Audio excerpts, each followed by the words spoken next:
Story 1.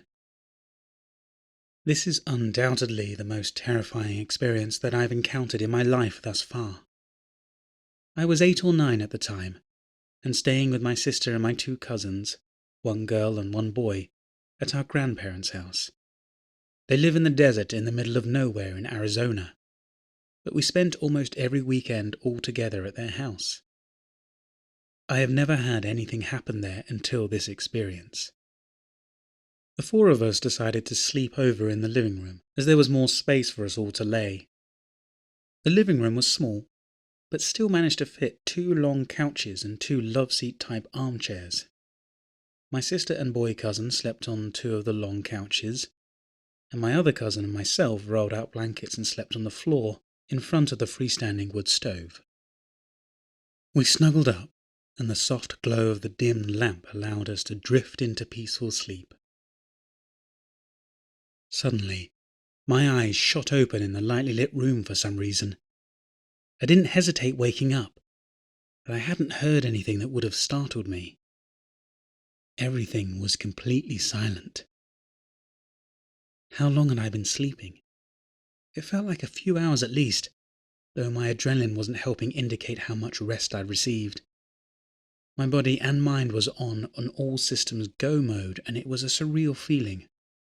I'd never felt this kind of way ever before at my young age. My cousin and I were lying on our sides, and I was facing her back. Seeing her long black hair reassured me that maybe everything was all right, because no one else had woken up out of fear. But that's when I saw it out of the corner of my eye. To my disbelief, something was in this room with us. One of the armchairs sat next to one of the couches, and a few feet in front of where my cousin's feet lay, there was a dark silhouette, a male figure, sitting in the chair. Not just normally sitting in it, no, his legs were pulled up to his chest, and he was sitting in the chair sideways, his back leaning against one of the armrests. I slowly moved my gaze around the figure, not moving my head or body at all, only my eyes. I heard my heart pounding in my ears, and felt my stomach flipping over itself violently. He was facing away and looking down, as if he was watching my other cousin sleep on the couch. He was extremely lean and had straggly shoulder-length hair. There were multiple solutions my mind thought up to try to rationalize why this man was there. They raced through my head almost simultaneously. The first, he's a home intruder. Wait, we're in the middle of nowhere. No one lives around here. Wouldn't he be stealing stuff or trying to kill us if he broke into the house? Okay, not a burglary, that's it, it's just a shadow and my mind is playing tricks on me. No, it can't be. He's sitting in front of the lamp and I can't see any light through him. No way a shadow blocks out all light, and I can see real features like his hair and arms. Last, sort of dumb, I know, but it crossed my mind that he might be Jesus. My parents never forced us to be religious, but we were taught certain aspects of Christianity, and were encouraged to say the Lord's Prayer. I felt a sense of calmness rush over me at the thought of this being Jesus, and honestly, I only thought that because his long hair reminded me of all the depictions of pictures of Jesus I had seen. As quickly as the calmness filled my body, it was disturbingly torn away from me. Right when the thought that this may be Jesus crossed my mind, this thing got up. It got up in such a strange manner, though. If any of you have ever played The Sims before, you know how weird the avatars move. Like, to sit, the avatar will walk up to a chair, turn to one side, then turn again, then sit. That is the only way I have ever been able to describe how this thing moved. In that broken sort of unnatural pattern. It stood up, still facing away, then turned and faced forward, then turned around, so it was facing me, then sat in the same position as before, its legs brought up to its chest, and its arms wrapped around its knees. I was utterly terrified. My cousin was less than a foot away, though. I tried getting her attention. I think I managed to whimper her name quietly 2 times until I was too afraid to keep trying. I didn't have the slightest clue what to do. I contemplated running for my grandparents' room, but it would require running past this thing. I was in complete fear of my life and soul that I didn't want it to catch me. I contemplated just screaming and trying to get my sister and cousin's attention, but I kid you not, the only thing I thought was, they're already dead. For some reason, that's the thought that was put into my mind, that they were already all dead, and I was the last one that would be killed by this thing.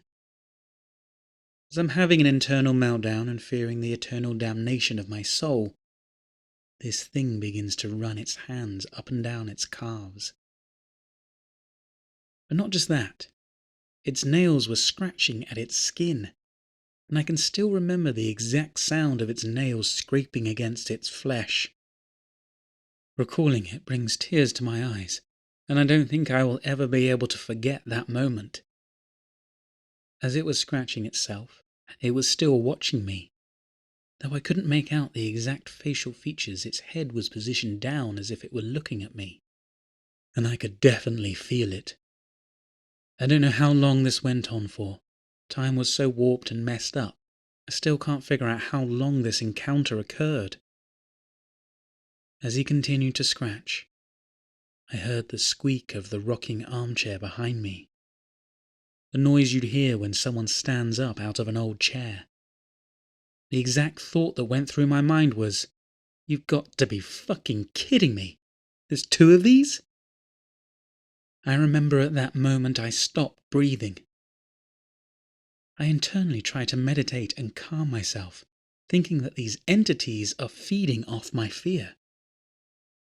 I remember telling myself to slow my heart rate, and actually, at that moment, I accepted my fate. Then, I felt the thing lay down behind me, as if it were spooning me.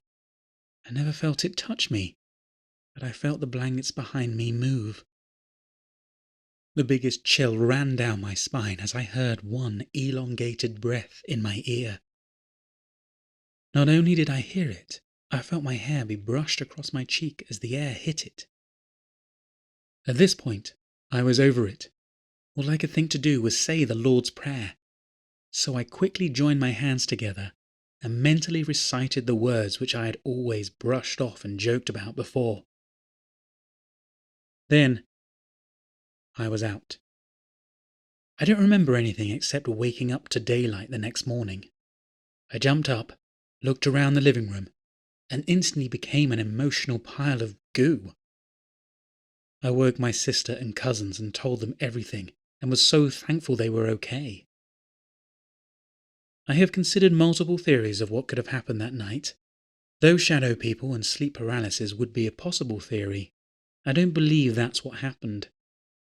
I could speak and move, and I haven't had recurring experiences like many people with sleep paralysis encounter.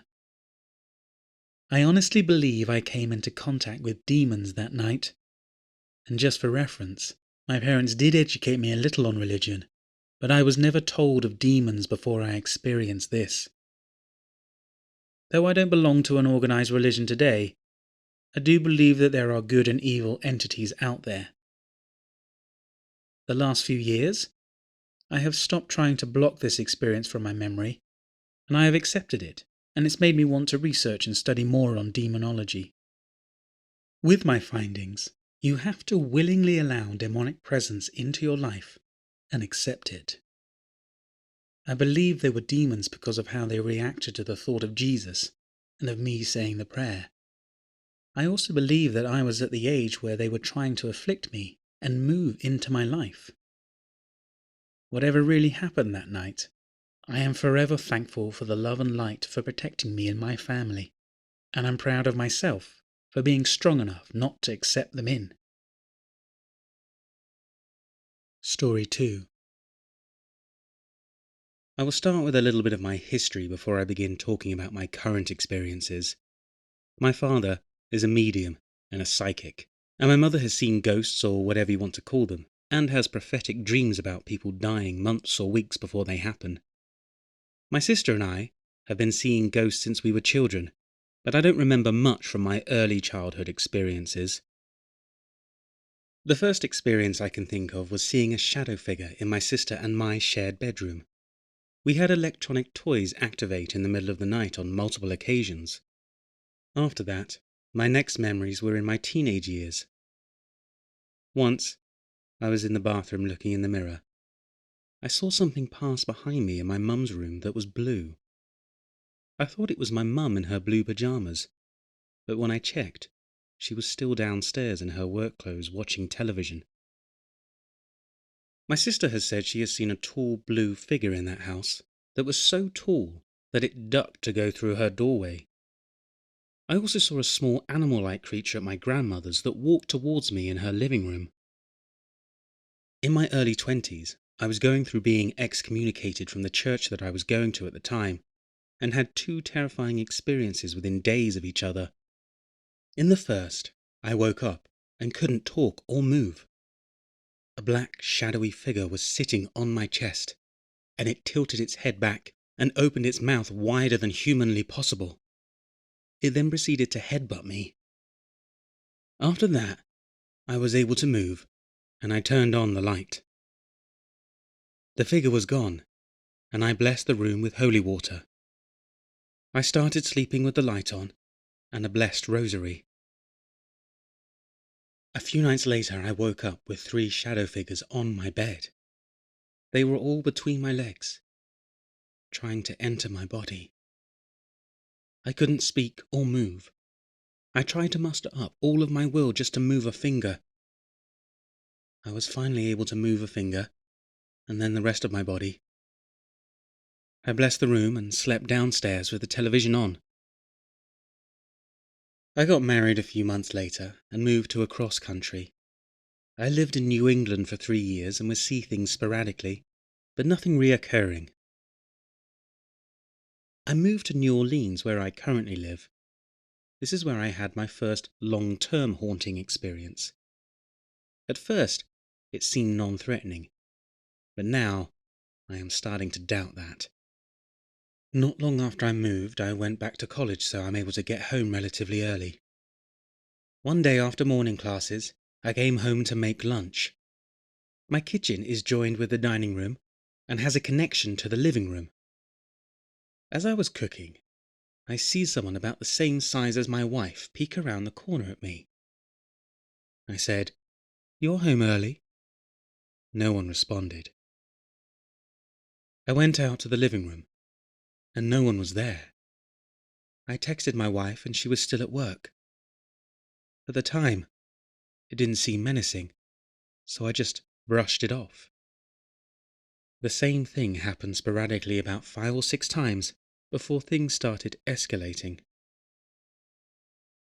One day, I was home alone and walking upstairs. I see a figure walk into the master bedroom. I went in, and no one was there.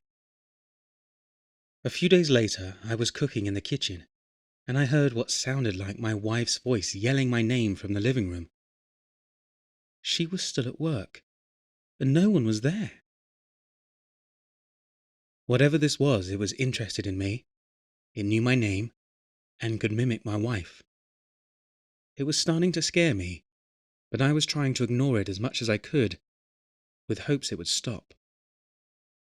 It always seemed to me as a kid, the more I engaged them, the more they showed up. One night, when I thought things were calming down, activity started again. My wife and I were laying down in bed, and I was holding her with my back to the doorway. I felt 2 fingers poke me hard between the shoulder blades twice. I woke my wife up and made her hold me the rest of the night. After this, I had made a friend in class who started staying over a lot. She informed me of several times she would be laying down on the futon and thought she felt my wife sit down on it. And several times, the 2 of us would be cooking and we would hear footsteps walk in and feel a presence behind us. One time this happened, I felt something graze my back. My friend was too far away to have done it. My friend and I started having bouts of sleep paralysis. When we have them, we see a black figure, sometimes humanoid, sometimes a creature with tentacles with green glowing eyes. After these started, I bought sage and started cleansing my house after each new experience. This is what has happened so far. The sage seems to help, but not stop it entirely. I don't know what else to do. I would ask my dad, but he would encourage me to engage it, and I'm afraid that will make things worse. Story 3. I don't remember any of this, but it was my mother who told me the story. She first told me when I was young enough for it to freak me out, but recently she brought it up again and I wanted to share it. When I was younger, not quite sure how young, but I was still sleeping in a crib, probably around 2001 to 2002, we lived in a small town called Putnam Valley in New York. We lived in this little apartment on a hill directly behind, they were attached, a bigger house. Probably like 200 or so yards away was another smaller house that the man who owned the property had lived in. I guess they had block parties during the summer or something, so my parents were at one with me. My mum said that a weird old lady, direct quote, started talking to her about ghosts and how she was a psychic or some shit. This older woman had since begun living in the landlord's house. She claimed that while she was hanging her laundry in the attic, the old landlord came to her and said he wanted to visit little Cassandra, that's my full name, by Thursday. So, of course, my mum was like, yeah, okay, what the fuck, bye? Because who just approaches someone and says something like that, right? Well, about a week went by and nothing happened. So my mum kind of forgot because she was a busy person, taking care of a toddler, working, having a family, etc. One night, a Wednesday night, or more like a Thursday morning, my mum recalls not being able to sleep. While she was, and still is, an insomniac, she always said that this was different. She had tried everything, even switched rooms. It was pretty hot that night and we didn't have an air conditioner at the time, so she figured it was just the humidity and the heat that was making her uncomfortable. She was in the computer room. This was when the computers still required the really big towers and dial-up. So she was listening to the humming of the computer tower, when all of a sudden, she heard me walking down the hallway. I walked into the computer room where she was and she said, "Cassie, how did you get out of your crib?" And to her absolute horror, I casually responded, "Mummy, the man helped me." She was a new mother, and she's always been an anxious person, so I'm sure her arsehole was up in her throat after I said that. To say that she shat a brick is the understatement of the century. She was up in seconds, clutching me to her chest. She inched towards my bedroom door, back pressed flush against the wall, reaching her arm in to try to reach my light switch. My room was freezing cold, and for a humid 90-degree night in New York, keeping the upstairs cool when you can't afford an air conditioner is impossible. Needless to say that she just called for my dad and made him pull out the couch in the living room. My mother said that she just stayed awake that entire night, out of fear. I'm going to be 18 in like 3 months, and I can happily say that nothing like this has ever happened to either of us again, and I'm not sure what to make of it. I have a few questions about why it may have happened, but there isn't really any way to find out. We've since moved, several times actually, and I've never been back. There's an update to this story. So while my mum was getting ready for work, I bombarded her with a few questions. This cleared up a whole bunch, and I got a couple of things wrong. The old lady's name was Lucy. She was like a recluse, so seeing her out was definitely strange. Lucy told my mother that she had died in the middle of an operation, and came back being able to see things. My mother saw her after the incident, and not before. She told my mother that she used to see Mr. Dinnerstein in our attic. He used to own the property us and our neighbours lived on. My mother actually worked at the assessor's office in the town hall at the time, around 2001 to 2002, so one day She checked, and there was a Mr. Dinnerstein on the original deed to our property. The crib I slept in didn't have any movable parts or a place for me to get good footing to climb out. That, and we have hardwood floors, so she would have heard me if I had by some miraculous turn of events been able to climb out of my crib. I'm an only child, and my dad typically slept on the couch, so the only other person upstairs at the time was my mum. I recently found this out, but my mother told me she used to take me up to the attic and just sit there with me, waiting for something to move. Nothing ever did, though. Story 4. The first time I experienced something paranormal was when I was 8 or 9 years old. My mother and I were staying at my grandma's house in Brooklyn, New York for a weekend, and had had one death when an old owner fell down the stairs and died in like the 50s or something. One morning, I woke up about 9 a.m. with the bedroom door open directly in my field of view. As my eyes opened up more, I saw a male figure walk past the open door towards the bathroom. Assuming it was my grandpa, who was the only man in the house, I called his name a few times with no response. After 30 seconds or so, I got up and walked towards the bathroom that the man walked into. That's when I realized that there was nobody in there. I was confused and proceeded to look in the closet and behind the shower curtain, thinking my grandpa might have been playing a prank on me. Then it dawned on me that there was nobody in there, and whoever I saw walk in had vanished. That's when I freaked out and ran down 3 floors to find my mother and grandparents. Obviously, they didn't believe me and thought that I was dreaming. That's when I learned that some things happen that cannot be explained. Looking back, I suppose something strange could have happened and I had a hallucination of a tail end of a dream. Although I didn't get up until like 30 seconds had passed, I know that I could have moved, and I talked, so I kind of doubt that it was sleep paralysis. Second experience was when I was 13. I took a tour of a historical house in Gettysburg with my family when a cabinet door opened next to me by itself. I don't know what caused that, but I suppose that there's probably a logical explanation for it. Third experience was when I was 18. I was on vacation in Greece and I had an American friend, I'll call him John, who had an open house there for our friend group. Long story. All my friends had been staying there for much of the summer, but I had arrived there in late July. He had a very nice big house with a pool.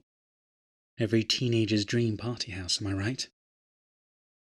So the first night there, I arrived around 8 p.m. and reunited with some friends whom I hadn't seen in 7 years. Sometime around 9 or 10, I was alone, still sober, and getting my wallet from on top of a piano that was sitting in a big room. As I was taking my wallet off of the piano, I had the most vivid feeling that someone was right behind me. I turned around, expecting to see one of my friends, but nobody was there. It was weird, but I didn't think much of it and went back to my friends in the living room. The next day around 2 p.m, I was alone outside, getting my shirt from beside the pool. Might have had 1 beer at that point, not sure. Again, I felt like someone was right behind me, but when I turned, nobody was there. I don't ever get this feeling, so it was kind of weird that I felt it twice in less than 24 hours. I never told any of the guys, because frankly I didn't think it was that big of a deal, and that my mind was probably playing tricks on me. At around 4 p.m, we were all sitting in the living room talking. I hadn't drank since that 1 beer at the pool. This is when one of my friends started saying this. I don't have the exact quote, but this is pretty much what he said. "Guys, I have to tell you something." All of us looked towards him curiously. "Whenever I'm in this house, I get the feeling that I'm being watched. And when we sleep in the bedrooms, I hear noises in the hallway. At which point I brought up the 2 times since the night prior that I felt like someone was right behind me. This is when John, who owned the house, chimed in. "Alright guys, I didn't want to tell you because you'd get scared, but my house is haunted." All of us were like, "What the fuck?" He says, "Yeah, I've seen a ghost here a couple of times." He proceeded to tell us about how when he was a little younger, he had seen a little girl in his kitchen, across from the living room where we were sitting in, and in his bedroom doorway. As we were talking about the house's haunting, I was sitting in a couch next to the corner of the room, and 2 other friends were sitting on a different couch that was next to mine, in the corner. As I was talking, I heard a voice say something in my ear that sounded like an audible whisper. I was shook and immediately stopped talking to look at my friends on the couch next to mine, and can see in their eyes that they had heard what I had heard. I loudly said, "Did you guys hear that?" And those 2 had as well. I made sure nobody had played something off their phone, and we were dumbfounded. Unfortunately, because I was so focused on what I was saying at the time, my brain didn't process what the voice had said. My 2 friends, however, did hear it, and told each other to say what they had heard at the same time. They did, and had heard the same thing. Sadly, I don't remember what they said that the voice had said, but all 3 of us had heard a voice come out of thin air in a small space in the corner of the room, in between our 2 couches. To this day, I have no explanation for this. The 4th experience. Next time I had an experience at that house was when I was sleeping in a bedroom with 3 guys at around 6 a.m. John gave one of us a spare key and didn't know that we were going to sleep there that night. We had just come in from a night of shenanigans around town. I had 1 beer around 5. My 2 friends were making kind of a big deal over 2 medium-sized wooden mannequin models that had been moved since we left earlier that night. They went from typical arms to the side position to a Hitler Sieg Heil style pose with the right arms parallel, pointing towards the side of the room with our beds. I didn't think much of it, but it was a little strange since nobody had been in the house. As we were lying in our beds, we heard an extremely loud thud from 2 floors below us, like somebody had dropped a heavy box. But nobody else was in the home. We were getting a bit unsettled at this point. That's when I decided to plug in the rotating disc ball light thing that was in the room, that makes a look room colourful. I lied back down, and after a couple of minutes, the lights went out on the machine, but it kept spinning.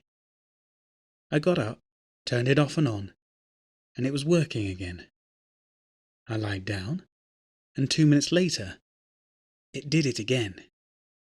Mind you, we had never had a problem with this light thing before that night. I got pissed off, fixed it again, and sat back down. Not 15 minutes later the light went out, but it kept spinning again. I tried turning it off and on again, but the light wasn't working at all. That's when I said fuck it, and turned it off, but the light kept rotating, even though I had turned the switch off. At this point, my friends and I were mildly freaked out. I pulled the plug out of the electric socket, and the thing kept rotating for around 15 seconds, which was really strange because it normally stopped after like 1 or 2 when you turn it off. That's when we heard a thud noise down the hallway next to the bedroom. At that point, all of us were too tired and creeped out to deal with this crap, so we left and slept at another friend's house who lives 30 minutes away. I'm going to be staying at that house again this upcoming summer, so I'll probably experience Sally again. That's the name that John gave to the little girl's spirit in his house. Thank you for watching and or listening to this video. If you enjoyed it, go ahead and hit the like button. I aim to release one 30-minute video every 2 to 3 weeks, so if you like my channel, go ahead and subscribe to keep up to date with all my uploads. The links in the description to this video include all the people who contributed to the content. Some of them are genuinely looking for answers, so please, if you have any information that may help them, click on those links and leave a comment. Also, you'll see links to my Twitter account, so go ahead and follow those to keep up to date with everything I'm working on. To all of my current subscribers, thank you again for your continued support and your wonderful comments. Thanks again for watching.